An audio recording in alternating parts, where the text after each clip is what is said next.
Magandang gabi sa inyong lahat mga mamis. Welcome back sa aking channel. Ang aking ngayong video ay mukbang ng durian. Itong durian ay binili ko sa aking kaibigan sa Tianggian. Yung karamihan lang nito doon nagtitinda mga Muslim. So, sabi ko sige nga para may i-vlog ako kasi ito, bihira lang din ang nagmumukbang ng ganito kasi karamihan ay hindi nagugustuhan yung lasa. Actually, ang aking ng mga anak ay ayaw nito. So, ako lang ang kakain. So, ako lang yung kasali sa video na to dahil ako lang ang may gusto nito. Ako lang ang mahilig kumain ng ganito. Pero hindi naman panay-panay, bibihira din. Kasi ito, karamihan dito mga Muslim lang dati ang nag-aalok. So hanggang ngayon, ganun pa din, mga Muslim pa rin ang nagbebenta nito dyan sa Tianggian kasi mga mahilig sila dito.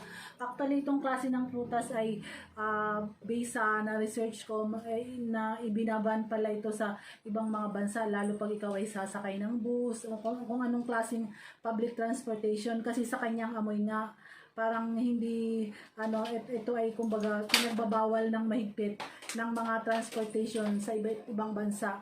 So, lalo na siguro pag yung mga air-conditioned na mga sasakyan. So, again, maraming salamat sa inyong lahat sa pagsuporta ng aking channel dahil umabot na ako sa 10,000 subscribers. Yay! Happy 10,000 subscribers sa akin. So, itong video ay isi-share ko sa inyo nang makita nyo naman na kung paano ako kumain ng durian.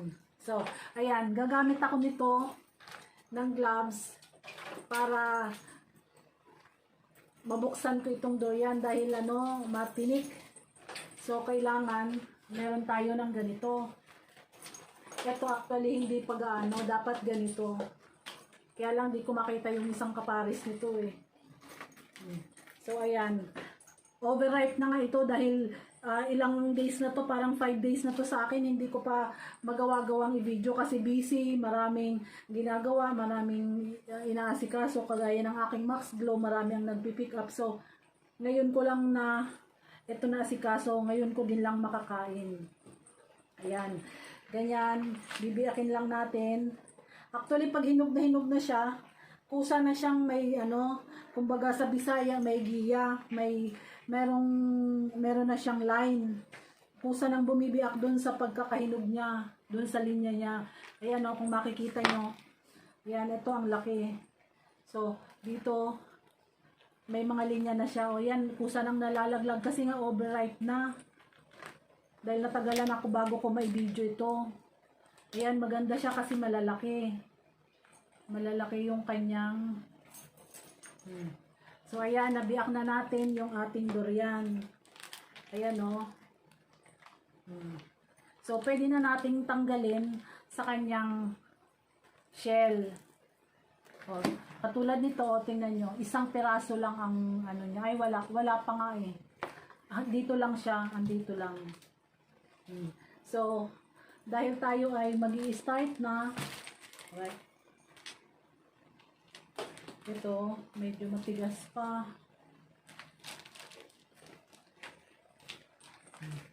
Ay, may diferensya. Kasi nga, hindi ko kaagad siya nakain. May sira. Ito, tingnan natin. Ito, okay pa naman. So, ang gagawin natin, hihimayin natin. Tatanggalin ko na itong aking gloves.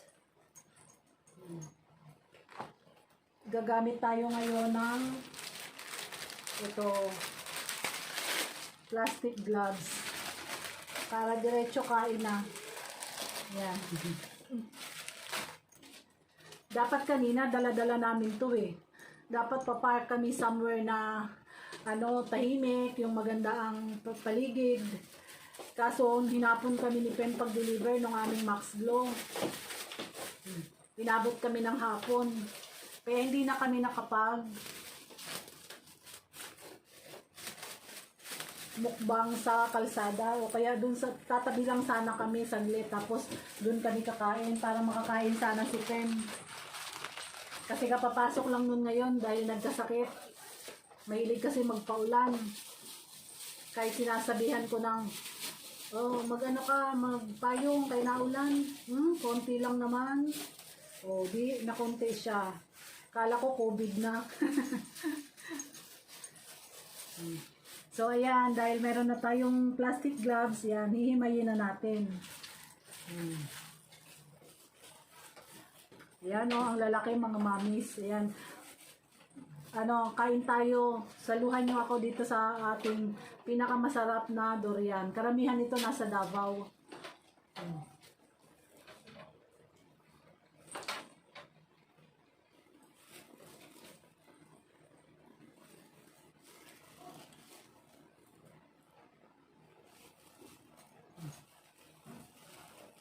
Ang lalaki ng mga buto.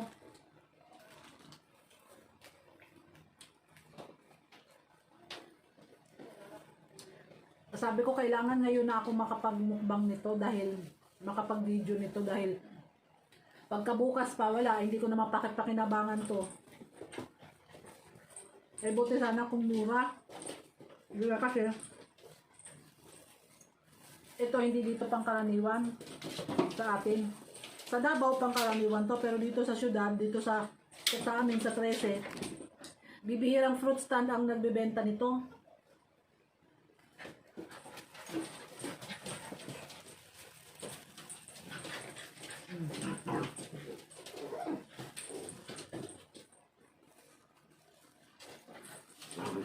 Masarap din to pag hindi talaga masyadong hinog. Kaso ito nga, dahil busy ako, hindi ko na nasikaso. Dahil, siyempre sa edad ko, namimili na tayo ng i-vlog. So minsan, may time na tinatamad ako mag-vlog. Kasi, hindi, ayan, naubos ko na yung isang malaki. May time na tinatamad akong mag-vlog. Pero most of the time nga, kung kailan na monetize na ako, saka naman ako tinamad mag-vlog. Mag-umaingay kayo, nag-vlog si mami. Huwag kayo maingay ha, talo mami.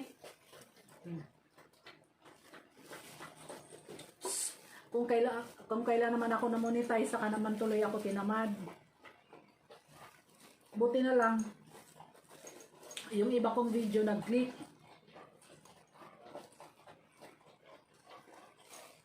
Kaya kahit pa paano may sinasahod pa ako. Ngayong araw, dalawa yung aking vlog. Dalawa yung aking video na ginawa. Yung isa, pasasalamat ko sa aking mga subscribers. Actually, busog ako. Lalo pala itong nakakapusog. Dalawa lang. Tingnan mo, pangalawa lang to.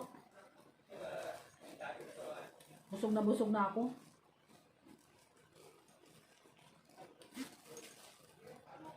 Nagmerienda kasi ako dahil galing nga kami mag-deliver. Ginutom ako.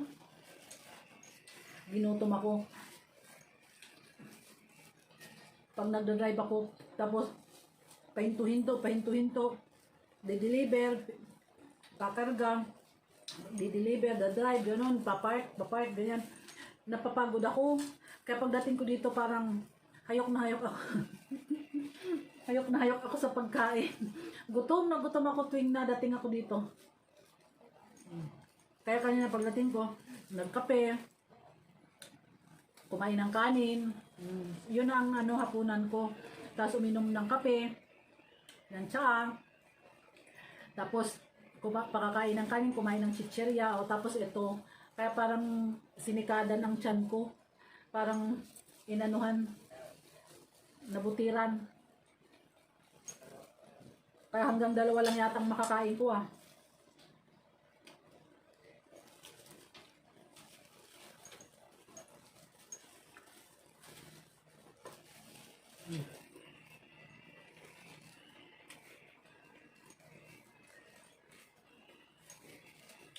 Ayan, parang di na kaya ng tiyan ko.